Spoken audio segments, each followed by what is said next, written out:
नमस्कार, आप देख रहे हैं बहस का नंबर 1 शो ताल ठोक के और मैं हूं आपके साथ अनुराग मुस्कान। बिहार में नई सरकार बनी, कुछ पुराने मंत्री रिपीट किए गए जबकि कुछ नए मंत्री और विधायक भी बने।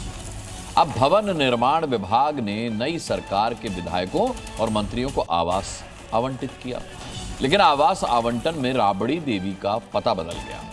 20 साल बाद राबड़ी देवी को नया आवास आवंटित किया गया और कहा गया कि राबड़ी देवी विधान परिषद की नेता हैं, इसलिए उन्हें एमएलसी आवास के तहत हार्डिंग रोड पर नया बंगला दिया जा रहा है और 10 सर्कुलर रोड पर स्थित बंगला खाली करने का आदेश उन्हें दिया गया। अब इसी बंगले को लेकर सियासत शुरू हो गई है। आरजेडी प्रदेश अध्यक्ष ने बंगला न छोड़ने का ऐलान कर दिया है, तो रोहिणी आचार्य समेत तमाम आरजेडी नेता इसको सरकार की मनमानी बता रहे हैं, जबकि बीजेपी और जेडीयू ने राबड़ी के नए बंगले पर नई सरकार और नियमों का हवाला दिया है। ऐसे में इस मुद्दे पर बहस जरूरी इसलिए हो जाती है क्योंकि 20 साल बाद राबड़ी का पता बदला तो बंगले को लेकर सियासत शुरू हो गई है। साथ ही बहस इसलिए भी है जरूरी क्योंकि जब नई सरकार में नया बंगला अलॉट होता है, फिर लालू परिवार पुराने की मांग पर आखिर क्यों अड़ा हुआ है। साथ ही बहस इसलिए भी जरूरी है क्योंकि राबड़ी देवी के नए बंगले को नीतीश कुमार के बदले से भी जोड़ा जा रहा है। इसलिए सवाल उठता है कि क्या बंगला खाली करने का कारण सियासी है? बीजेपी के कारण लालू परिवार का बंगला बदला गया है? बंगला खाली करने का आदेश लालू का अपमान है क्या? बंगला खाली करने का आदेश सामान्य प्रक्रिया है? इन सवालों के साथ कई और भी सवाल जिन पर जवाब तलाशेंगे चर्चा के दौरान अपने मेहमानों से। मेहमानों का परिचय कराऊं, चर्चा शुरू करूं उससे पहले एक रिपोर्ट दिखाता हूं।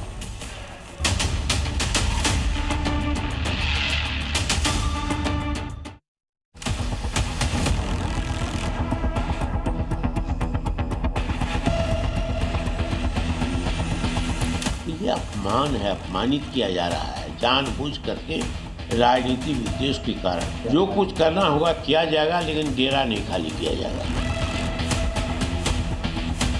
हर बार नई सरकार आती है तो आवास बदलने का और आवास आवंटन का प्रक्रिया होता है। ओछी राजनीति है। आप मकान बंगला खाली करा देंगे, जनता के दिल से कैसे उतार पाएंगे? मकान खाली करिए और माया मोह से अपने आप को मुक्त करके। सरकारी प्रक्रिया है और इस प्रक्रिया के तहत तो जो भी सम्मानित विधायक रखते हैं, जिस कैटेगरी में उनको घर आवंटित होता मिलता है, वो उस बंगले में रहने के लिए योग्य नहीं है, उन्हें आवास खाली करना पड़ेगा। तो इस पर सियासत की कोई गुंजाइश नहीं बननी चाहिए। सरकारी बंगला से मोह माया क्यों? आज ऑफिसर रिटायर करते हैं तो सरकारी बंगला छोड़ देते हैं, लेकिन नेता जब रिटायर करते हैं, हटते हैं, तो उनको सरकारी बंगला का बहुत बड़ा मोह रह जाता है।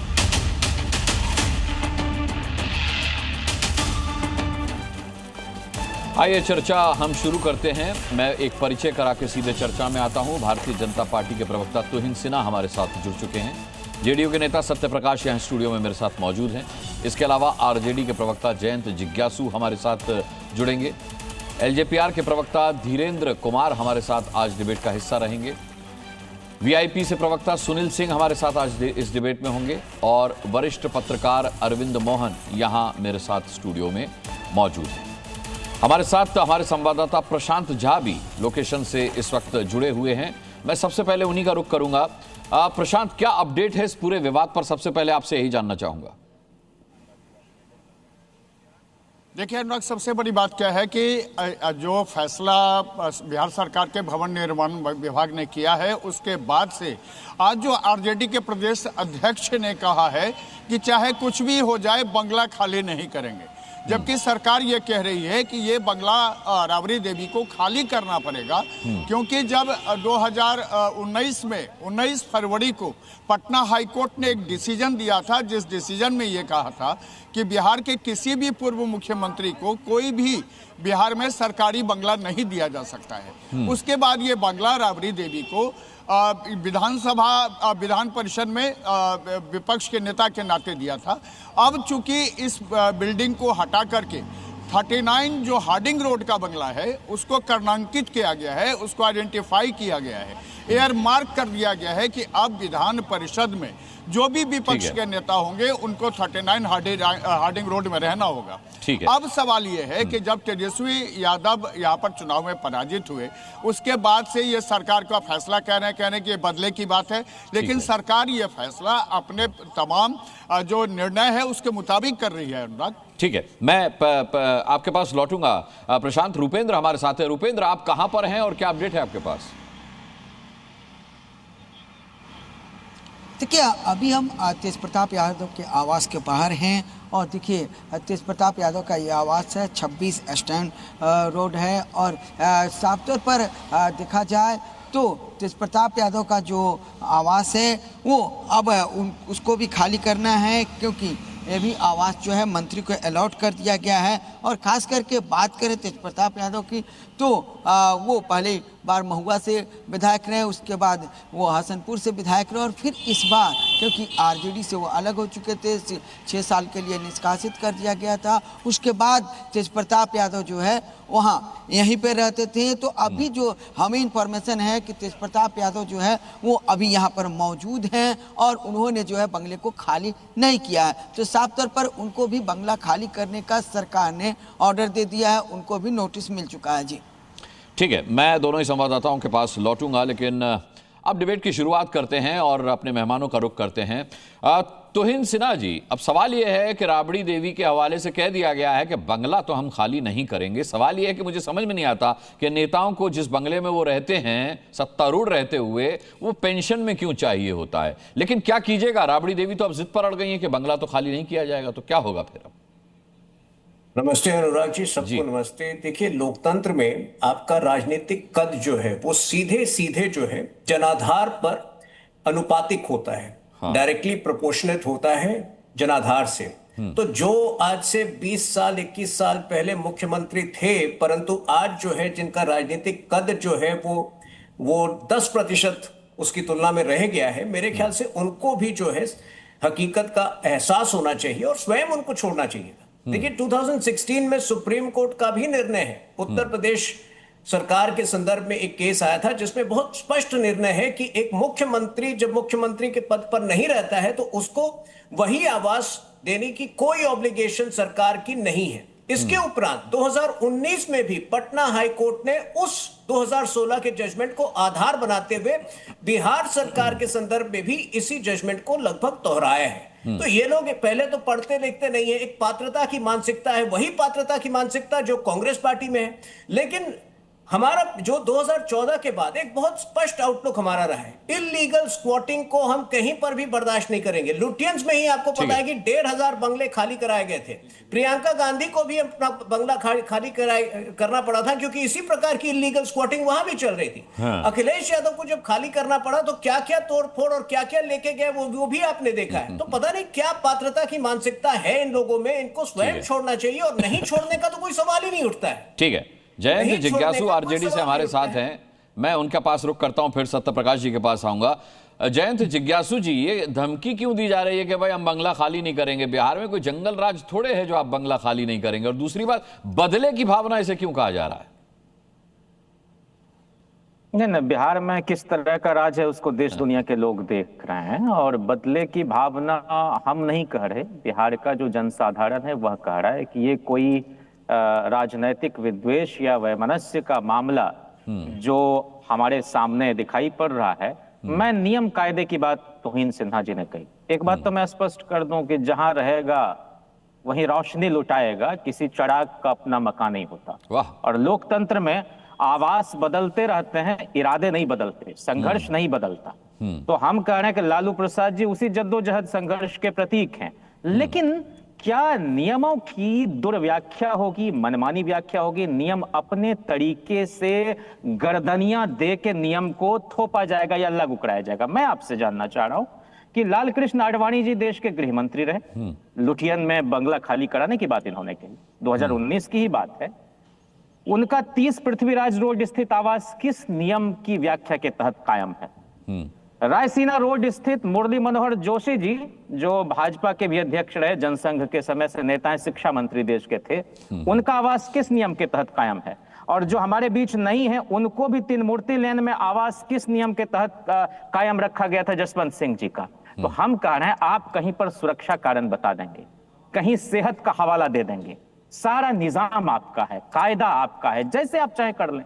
लेकिन मैं कह रहा हूं कि वो जो एक पटना उच्च न्यायालय के आदेश का हवाला दिया जा रहा है, वो पहले इस तरह की का कायदा नहीं था, पूर्व मुख्यमंत्री को मिलता था, लेकिन वह आवास जब नेता विरोधी दल विधान परिषद की हैसियत से आवंटित कर दिया गया, तो फिर आपको एक नए तरीके से क्या उसमें आपको बनाने की, रूलिंग देने की आवश्यकता थी? तो आप कुल मिलाकर एक बहुत ही लिजलिजी और हल्की राजनीति का, अच्छा, लिजलिजी और हल्की राजनीति की आपने बात की, लिजलिजी और हल्की राजनीति की आपने बात की, तो मैं अभी वो संकर्षण ठाकुर की किताब अकेला आदमी पढ़ रहा था, उसमें मैं 1990 का जिक्र पढ़ रहा था, जब वीपी सिंह की सरकार गई थी और मंत्री पद चला गया था नीतीश बाबू का, वो वापस बिहार लौटे, वहां स्टेट गेस्ट हाउस में वो रुकना चाहते थे, लेकिन लालू जी के आदेश पर वो स्टेट गेस्ट हाउस उन्हें नहीं आवंटित किया गया, नहीं दिया गया। उसके बाद वो अपने इंजीनियर मित्र के यहाँ रहने गए, उसका भी तबादला करवा दिया गया और फिर उन्हें कहीं और जाकर के रहना पड़ा था। वो किस तरीके की राजनीति थी, लिजलिजी और सस्ती राजनीति, आपने इसे बताया? मुस्कान जी, हम लोग तो छोटे थे, लेकिन 95 से हमको याद है, हमारी दिलचस्पी 90 का कुछ याद नहीं थी। जी, नहीं, मैं आपसे बता रहा हूँ ना। अच्छा, और हमारे यहाँ तमाम दिनमान से लेकर धर्मयुग, माया, ब्लीज, सब पुराना जो आर्काइव है पिताजी का, वो भी मैं देखता था। उसमें क्या यही मीडिया के लोग लिखते थे जानते हैं? रंगा बिल्ला की जोड़ी, अपमानजनक प्रयोग है। और नीतीश जी का एक कमरा एक अणे मार्ग में लालू जी के आवास में अस्थायी रूप से रहता था। उस समय के किसी आदमी से पूछ लीजिएगा, सत्र जब नहीं चलता था पार्लियामेंट का और वो यहाँ रहते थे तो वहीं रहते थे और विश्वस्त सहयोगी थे। तो वो भी एक उदाहरण है। लेकिन संकर्षण जी ने बहुत तरह की किस्सा कहानी अपनी किताब में लिख दी है, सुपरलेटिव डिग्री में। शिवानंद तिवारी जब भी जीवित हैं, वो जो जिस बिहार निवास का हवाला दे रहे हैं कि वहां लालू जी ने ऐसे कह दिया ललन सिंह को, विशुद्ध बकवास। शिवानंद जी ने कहा कि ऐसा कुछ नहीं कहा गया जिस तरह की बात वहां कह गई। लेकिन एक बात मैं कहना चाहता हूं, जोनाथन स्विफ्ट ने कहा, तुहिन जी हैं इसलिए मैं कह रहा हूं, शायद वकील भी हैं, कि laws are like cobwebs which may catch small flies but let wasps and hornets break through. ये मकर जाल है कानून, जिससे छोटी छोटी मक्खियां तो फंस जाएंगी, लेकिन बड़े बड़े जो विशालकाय ये जीव जंतु हैं वो पकड़ में नहीं आते। तो आडवाणी जी के प्रति अदब, एहतराम, मुरली मनोहर जोशी के प्रति पूरा सम्मान, जरा खाली करवा दीजिए। हाँ, ठीक है। इस पर मैं तुहिन जी का रिएक्शन लूंगा। जो बयान है, मैं मुस्कान जी बस इतना ही कह सकता हूं कि ये बहुत छोटी बातें हैं। मैं समझ गया। तुहिन जी जवाब के साथ तैयार रहिएगा, लेकिन अभी सत्यप्रकाश जी का इस पर रिएक्शन लूंगा मैं। ठीक है, करोड़ों लोगों का घर लालू प्रसाद जी और राबड़ी जी का घर है। लोहिया के पास कौन सा मकान था? जहां जाते थे वही उनका घर हो जाता था। ठीक है सत्यप्रकाश जी, सवाल यह है कि बदले की भावना इसे कहा जा रहा है और विपक्ष ये भी आरोप लगा रहा है कि सम्राट चौधरी जी ने आते ही अपना खेल शुरू कर दिया है, जिसे बदले की राजनीति कहा जा रहा है। आपका रिएक्शन इस पर? अनुराग जी, पता नहीं ये मेरा सौभाग्य है या मैं इसे दुर्भाग्य कहूं कि देश के उस विषय पे मैं बहस कर रहा हूं जहां नेताओं को मिली सुविधा को अपनी बाप की जागीर समझ लेते हैं और सदैव मिलने वाली संपत्ति समझ लेते हैं। मेरा दुर्भाग्य है कि मैं ऐसे नेताओं पर बहस कर रहा हूं कि जिन्होंने, वो नेता महान थे जिन्होंने झोपड़ी से आगे निकलकर इस देश की लोकतंत्र की आधारशिला रखी और सेवा और जन सेवा की भावना से लगातार काम किए। 74 में जो नेता छात्र आंदोलन से निकले, उनकी धर्मपत्नी है राबड़ी जी, जिनका राजनीति से कभी कोई लेना देना नहीं था, किचन से उठाकर मुख्यमंत्री बना दिया, कैबिनेट की मीटिंग में बैठा दिया। ठीक है, उनको एक घर मिला था, एक विपक्ष के नेता की हैसियत होने के कारण उनको एक घर मिल रहा है। तो ये इस घर इसको अगर बदले की कार्रवाई कहते हैं तो मैं इतना ही कहूंगा, जिज्ञासु साहब बहुत शेर पढ़ रहे थे कि फसल तुमने बोई है और तुमने काटी है, अब ये मत कहना कि जमीन बंजर है। तो समझ लो इस बात को आप कि घर तो सबका खाली होगा। यहां किसी का घर कोई परमानेंट नहीं मिल गया किसी को, अगर सरकार की कोई सुविधा है। रामविलास पासवान जी केंद्र में मंत्री थे, मंत्री होने की हैसियत से उनको जब घर मिला था, उनके दिवंगत होने के बाद वो घर खाली कराया, वो एनडीए के पार्टनर थे। चिराग जी दुखी थे उस बात से।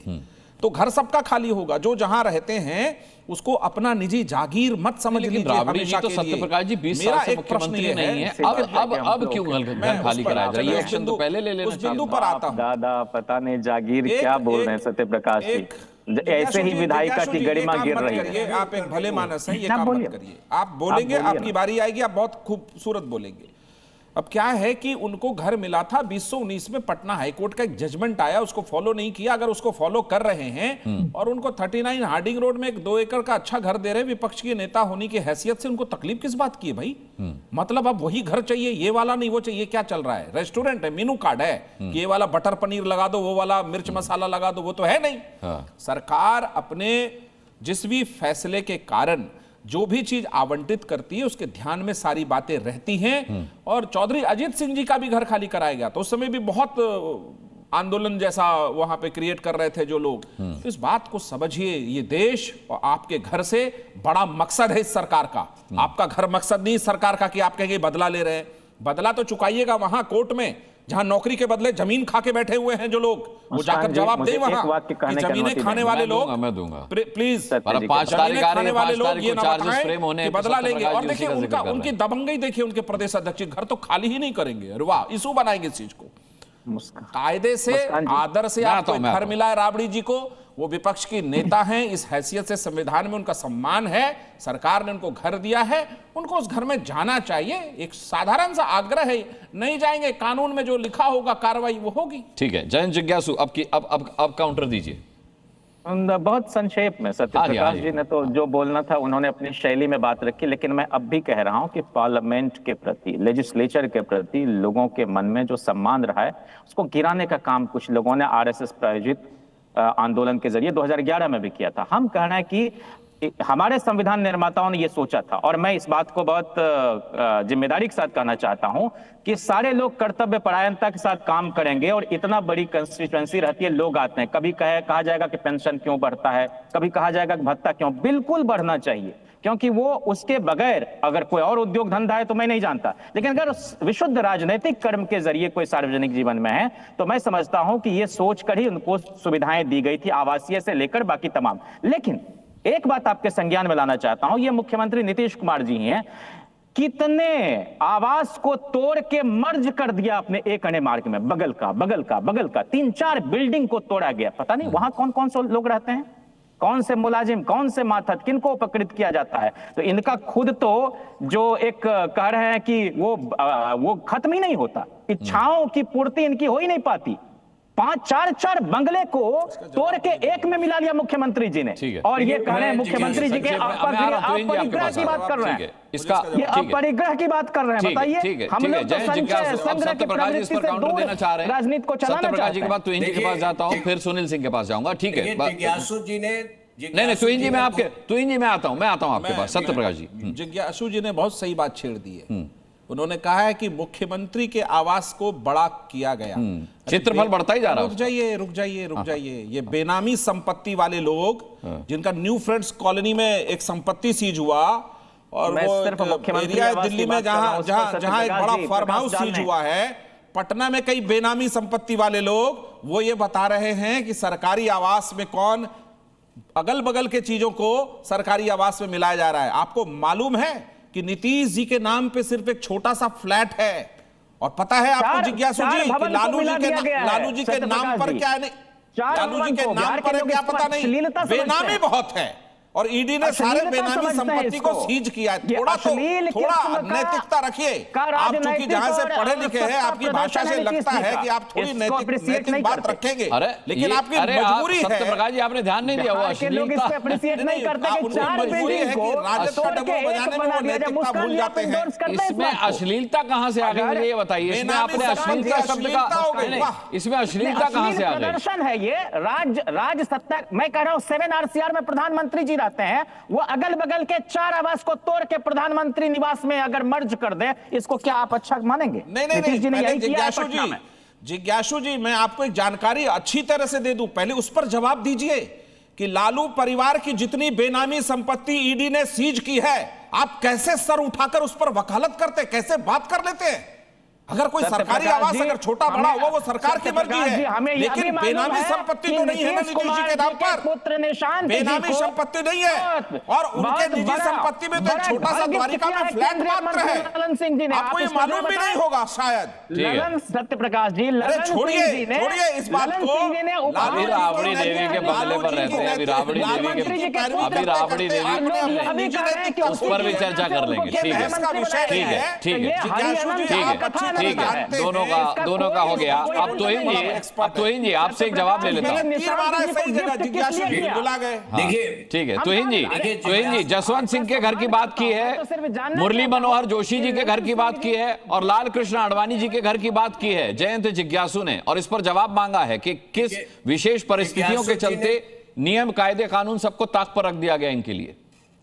देखिए, जिज्ञासु जी ने 3 उदाहरण दिए, अब मैं भी उनको 3 उदाहरण देता हूं। सुषमा स्वराज जी ने मात्र बीमार थी, वो बीमार थी जब वो एक्सटर्नल अफेयर्स मिनिस्टर होने के बाद जब वो चुनाव नहीं लड़ी थी, बीमारी में भी 30 दिन के अंदर अंदर उन्होंने स्वयं अपना घर खाली किया। स्मृति ईरानी जी जिस दिन हारी उसके बाद जो है महीने भर के अंदर उन्होंने घर खाली किया। अरुण जेटली जी ने तो कभी बंगला लिया ही नहीं था। जब उनको बीमारी की अवस्था में minister of state without any portfolio without any ministry offer किया गया, तब उन्होंने लेने से इनकार कर दिया। तो ये तो हमारी नैतिकता है। अब अडवाणी जी जो कि भारत रत्न है, जो देश के गृह मंत्री रह चुके हैं, जिन पर तरह तरह के सिक्योरिटी के खतरे हैं, अगर उनको उस घर में रहने को ऑफर दिया हमने, उससे भी प्रॉब्लम है आरजेडी को। देखिए, ये विशेष अधिकार है हम प्रॉब्लम की बात नहीं कर रहे हैं, एक समान बर्ताव होना चाहिए। बीच में मत बोलिए। नियम कायदे की नजर में जनसाधारण से लेकर और विशिष्ट लोगों में सारे विशिष्ट लोगों ने भी को एक निगाह से देखा जाना चाहिए। तो हिंदी मैंने तो आपत्ति नहीं की, मैंने सिर्फ साइट किया। अरे आडवाणी जी जमानत पर बाहर नहीं है जयंत जिज्ञासु जी, आडवाणी जी जमानत पर बाहर नहीं है। फिर गलत व्याख्या कर, इसको दुर्व्याख्या करते मुस्कान जी। इस जमानत तो एक संविधान दिवस है, संविधान कोई लोग नहीं है, कोई लॉ है। ठीक है, वो जो इस धरती का कानून है उसके तहत जमानत मिलती है। ठीक है, मैं समझ गया आपका इशारा। सुनील सिंह हमारे साथ हैं। सुनील सिंह जी, के आधार पर भेदभाव किया जाता है, जमानत नहीं मिलता, लोग सड़ रहे हैं जेल की सलाखों के पीछे। ठीक बिना किसी गुनाह के। हाँ, फिर लार्जर प्रोस्पेक्ट में जा रहे हैं आप डिरेल हो रहे हैं थोड़ा सा। ठीक है, सुनील सिंह, अच्छा सुनील सिंह, अरे अभी जमानत की बात 5 तारीख के बाद करेंगे। 5 तारीख को चार्जेस फ्रेम हो रहे हैं। अगर आपको पहले से लैंड फॉर जॉब में 5 तारीख को चार्जेस फ्रेम हो रहे हैं, उसके बाद जमानत की बात करेंगे जयंत जिज्ञासु जी। होने वाला है। अच्छा सुनिए, अच्छा सुनील सिंह के पास जाता हूं भाई, और भी मेहमान है, देखिए उनका भी सम्मान कीजिए। सुनील सिंह जी, वैसे तो ये आप लोगों ने तय किया था कि भाई डिप्टी सीएम आपकी पार्टी के होंगे, लेकिन दुर्भाग्य से वो हो ना सका। लेकिन अब जो डिप्टी सीएम हैं वो अपने काम पर लग गए हैं। लेकिन सवाल ये है कि विपक्ष के तेवर बता रहे हैं कि रस्सी जल गई लेकिन बल नहीं गया। फिर किस तरह का मुहावरा आप ले आए मुस्कान? देखिए अनुराग जी, अगर डिप्टी सीएम जी वास्तव में अगर काम पे लगते, एक मिनट जयंत जी मेरा टर्न है। अनुराग जी, अगर डिप्टी सीएम जी अपने असली काम पे लगते तो जो उन्होंने जनता से वायदे किए हैं कि 1,90,000 हर महिला के खाते में देना, नौकरियां देनी है, फैक्ट्री बैठानी है, उस दिशा में काम करते। लेकिन वो मुद्दों से ध्यान भटकाने के लिए ऐसे मुद्दे ला रहे हैं जो कि आज के समय में गैर जरूरी है और प्रथम दृष्टया बदले की राजनीति लगती है। और इसकी जरूरत नहीं, 2005 से ही नीतीश कुमार थे, अब क्या जरूरत आन पड़ी? इसकी वैधानिकता में मैं नहीं जा रहा, वैधानिकता तो कोई चीज के बहुत सारे हो सकते हैं, लेकिन इसकी नैतिकता में आप देखें तो उस घर में 2 पूर्व मुख्यमंत्री रहते हैं और आपने कानून सम्मत रहा और 2005 से वो रखा। आज क्या जरूरी आन पड़ी?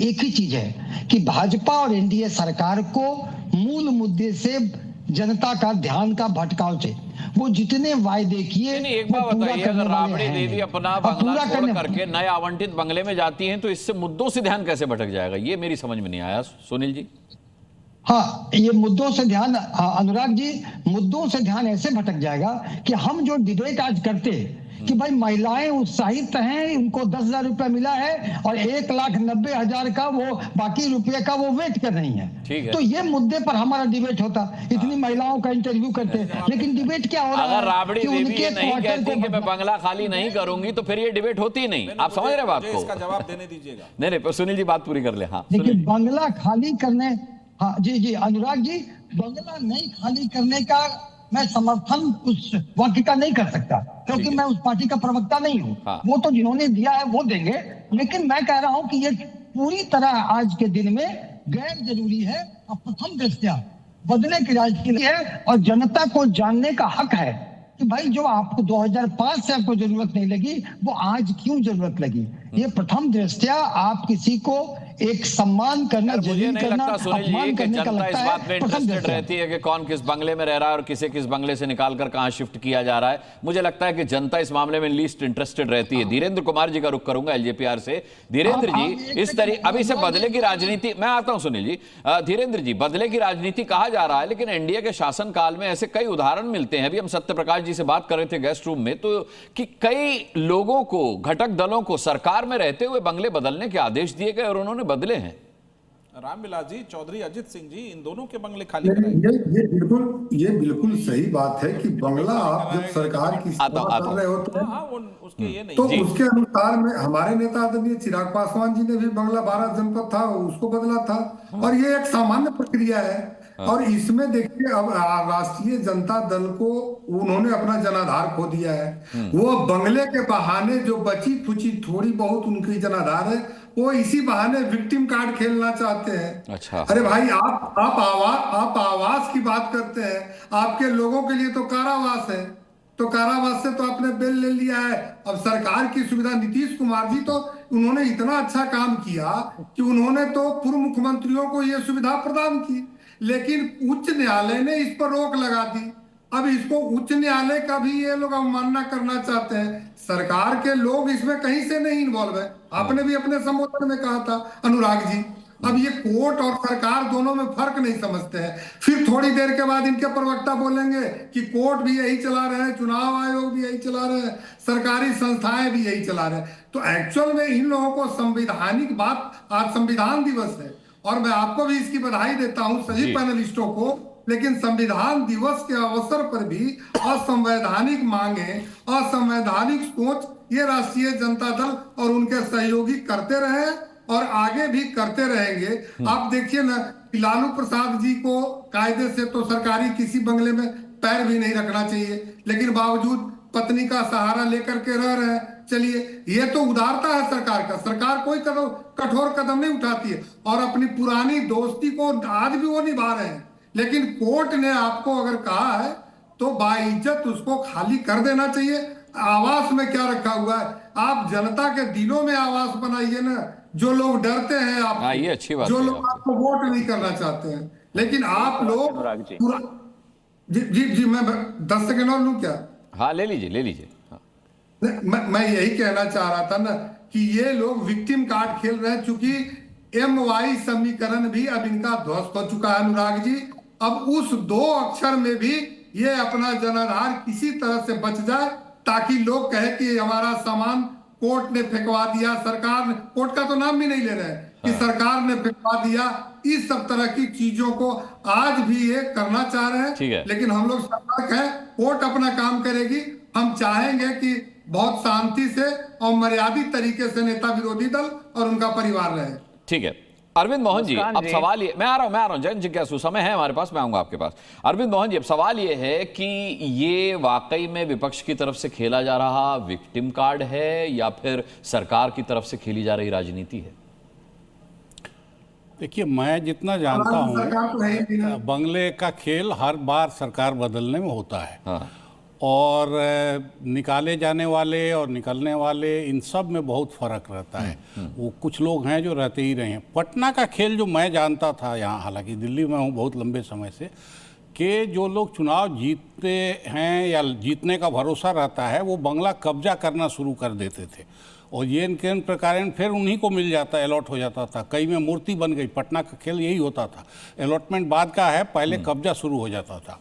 इस बार पहली बार देख रहे हैं कि सरकार की तरफ से, और उस दिन शायद चुनाव के दिन भी मैंने देखा कि कुछ बंगलों पे कुछ लोगों के नाम पहले से बोर्ड चिपकना शुरू हो गया था।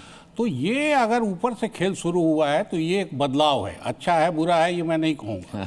और मैं इस चीज़ से थोड़ा हैरान हूँ कि राबड़ी जी के बंगले को लेके इतना है, क्योंकि पिछली बार रहने मार्ग को लेके जब झगड़ा शुरू हुआ और मुझे संजोग से जैसे आवास बदला और नीतीश जी गए उसके बाद वहाँ जाने का मौका मिला, तो मैं जब पीछे गया, मुझे घुमा रहे थे पीछे, तो पीछे मैंने देखा जो और दिखाया उन्होंने, तो कुछ जगह गायों के रहने की थी और जो बैठक थी बड़ी सी वो भूसौली थी, उसमें भूसा रखा जाता था गायों। तो अगर बंगले का ऐसा ही इस्तेमाल होना है तो इस बंगले का ना उस बंगले का।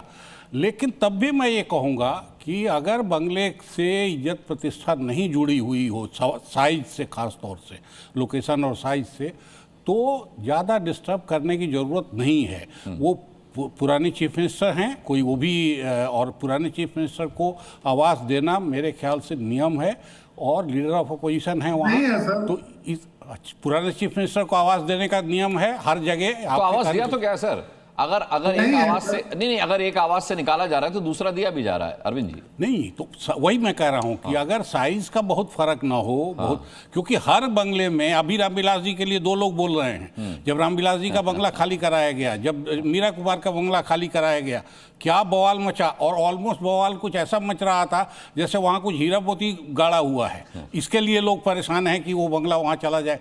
तो अगर नेताओं को इतना मोह हो जाए, कई दफ़े साफ सफाई और वॉशरूम कैसा और ये सब का तो मोह रहता है, वो अलग है, ऑफिस बना लिया। लेकिन जो अभी हो रहा है, मुझे लग रहा है ये पटना के खेल में नई चीज़ है। पटना में अब तक ऐसा नहीं होता था और ये हो रहा है, और इसके पीछे कोई पॉलिटिक्स ही हो ये जरूरी नहीं। कुछ करेक्ट करना चाह रहे हैं धीरेन्द्र जी?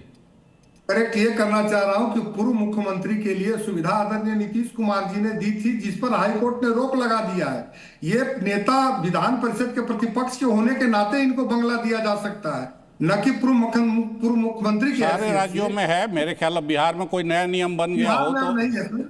सारे राज्यों में ये नियम है कि पूर्व चीफ मिनिस्टर बाबूजी का नाम मांझी जी को खाली करना पड़ा है, को पूरे जीवन के लिए नहीं मिल सकता इस पूर्व मुख्यमंत्री वाले मसले पर। दूसरा जो 39 हार्डिंग रोड का बंगला है वो 2 एकड़ में फैला हुआ है, बंगले का साइज वाइज सब वैसा ही है। ठीक है, ये एक बना लिया क्या कि मैं यहाँ 20 साल से हूँ तो इसी में सत्यप्रकाश जी, एक बार संवाददाताओं के पास अपने रुख कर लेते हैं। प्रशांत हमारे साथ है। प्रशांत, अब राबड़ी देवी जी की तरफ से तो ये रिएक्शन आ गया कि वो बंगला खाली नहीं करेंगी, बाकी जन लोगों को आदेश हुआ है, उनका क्या रिएक्शन है? क्या वो भी जिद पर अड़े हैं कि वो बंगला खाली नहीं करेंगे?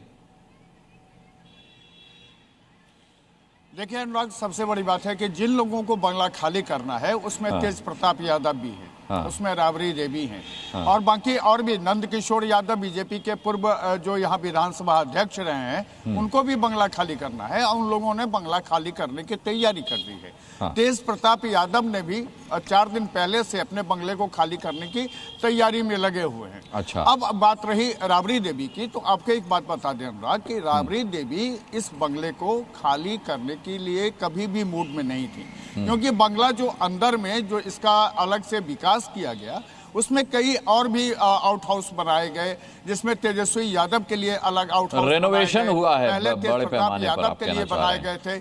रेनोवेशन काफी किया गया है इसके अंदर, और इसी वजह से अब इस बंगले को खाली करने की तैयारी नहीं है। इसका सीधा मतलब ये होता है कि यहाँ लगभग रच बस ये लोग गए हैं, और लगता है कि अब नई जगह पर जाने में फिर से वो स्थिति वहां पर अपनानी पड़ेगी। इसलिए ये इनकार है कि अब इस बंगले को खाली नहीं करेंगे। इसके लिए अब जो भी स्थितियां होगी, जहां तक जाना पड़ेगा वहां तक जाने की तैयारी हो रही है। और रूपेंद्र, इसका मतलब ये हुआ कि तेज प्रताप तो अपना बंगला खाली करने का मन बना चुके हैं, बता रहे हैं प्रशांत के 4 दिन से तैयारी भी कर रहे हैं वो, तो यानी वो अपना बंगला खाली कर देंगे, उनको कोई दिक्कत नहीं है। देखिए तेज प्रताप यादव अपना बंगला खाली कर देंगे। अभी तेज प्रताप यादव खुद अपने आवास पर मौजूद हैं, लेकिन जिस तरह से बंगला खाली करने का नोटिस मिला है और तेज प्रताप यादव भी जो है वेट एंड वॉच में हैं कि वहाँ पर क्या हो रहा है। और ख़ास तौर पर तेज प्रताप यादव ने यह गुहार भी लगाया था पहले कुछ दिन पहले कि उनको जो है एक रहने के लिए सुविधा दिया जाए, क्योंकि उनके पास घर नहीं है। तो अब देखना यह है कि तेज प्रताप यादव ने खाली करने के लिए मन बना लिया है। तेज प्रताप यादव कितने दिन के बाद खाली करते हैं? जी ठीक है। तुहिन सिन्हा जी, सवाल यह है कि कहा यह जा रहा है विपक्ष की तरफ से कि भाई आपने जानबूझ करके ये काम किया है क्योंकि आपको पता था कि राबड़ी देवी बंगला खाली नहीं करेंगी, वो जिद पर अड़ जाएंगी और ऐसे में आपको फायदा मिलेगा जनता का ध्यान मुद्दों से भटकाने का। ये सीधा सीधा आरोप है। देखिए अनुराग जी, कितनी विचित्र बात है, सोच में कितना बड़ा अंतर है। जब आवास शब्द का जिक्र होता है, हमारे लिए केवल हमारे लिए वो प्रधानमंत्री आवास योजना के संदर्भ में आवास शब्द का प्रयोग होता है। हम बस गिनते हैं कि 3 करोड़ आवास बांटे गए या 4 करोड़ आवास बांटे गए। यहां पर जो है इनके पास मुद्दे नहीं है। इनको तैयारी करनी चाहिए कि किस प्रकार से जो है हमारी सरकार को घेरेंगे, लेकिन ये जो है अपने बंगले से ऊपर नहीं उठ पा रहे हैं। अगर अभी नोटिस दिया गया, देखिए अब तक जो है कोई स्पष्ट बहुमत नहीं था। एक बार उनके साथ भी इनकी सरकार बनी थी, तो इसलिए नीतीश जी ने एक लंबा समय लिया और जब पूरी तरह से सुनिश्चित हो गया कि अगले 5 साल में कोई चेंज नहीं होने वाला है, तब जाकर उन्होंने ये कदम उठाया। तो इसमें क्या बुरी बात है? ठीक है, मेरे ख्याल से ये 2 साल पहले उनको उठाना चाहिए था। ये नीतीश जी की उदारता थी कि अब तक उनको रहने दिया गया। मेरे ख्याल से 2-2.5 साल पहले ही ये नोटिस सर्व हो जाना चाहिए। ठीक है। जयंत जिज्ञासु जी, अब सवाल ये कि आपको मेरे मुहावरे पर आपत्ति थी कि रस्सी जल गई बल नहीं गए। सवाल ये है कि दिक्कत क्या है? क्या जो हमारे संवाददाता प्रशांत बता रहे हैं, इतना रेनोवेशन, इतना करोड़ों रुपया उसमें लग चुका है कि अब उसको खाली करना घाटे का सौदा लग रहा है? अगर आपको विक्टिम कार्ड ही खेलना है जैसा सत्य प्रकाश जी कह रहे थे और बाकी पक्ष के लोग कह रहे हैं, तो फिर बंगला खाली करके ज्यादा बेहतर खेला जा सकता है जनता के बीच विक्टिम कार्ड। बंगला खाली न करने की जिद करके तो गलत संदेश जाएगा, आपको नहीं लगता?